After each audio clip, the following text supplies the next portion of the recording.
जिला रिपोर्टर जाम शोरो मोहम्मद सफ़र सेवाणी समूरे मुल्क जियां सेवण में भी 18 ज़ुल्हज जश्न ईद गदीर ते शिया जामिया मस्जिद सेवण शरीफ में अंसारी ब्रादर्स सेवण तरफा जश्न ईद गदीर शायान शान तरीक़े से मल्हायो वियो, जंहिंमें मुल्क के बेहतरीन कसीदा ख़्वान सैयद ज़र अब्बास ज़ैदी कसीदा ख़्वानी कई। जश्न के अलामा मुबशर ज़ैदी ख़िताब कंदे फ़लसफ़ा गदीर ते रोशनी विझी चयो त उम्मत मुसलमा के पाण में इतिहाद करणु घुरिजे। जश्न में शहर के सादात ऐं मोमिनन घणे तादाद में शिरकत कई, जॾहिं त आख़िर में न्याज़ तक़सीम कयो वियो।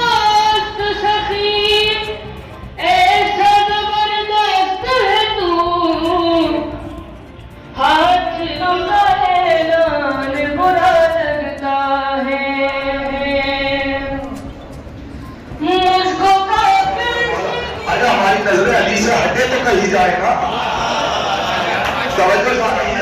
चलिए ये सारा कदीर मजमा में इसे एक फितरा इसके हवाले कर देता हूँ। सजो समरो करना ही खिलाओ भाई। अच्छा मैं खाना खिलाऊं तो कितना खिलाऊं? नहीं क्या इसका सवाल क्या होगा कि तुमने मोमिन को सवाल अंबिया तुम्हारे पास दावत को आया है। ये गदीर करो, गदीर को ये अहमियत क्यों हासिल है, गदीर को ये सिलसिला क्यों हासिल है? चलिए एक फिक्र और कह देता हूँ, फिर न जाने कब आपकी ज़ियारत हो, मेरा फरीज़ा पूरा हो जाएगा, फिर मैं गदीर के मौजूद पे आ जाऊंगा। परेशान तो नहीं है? नहीं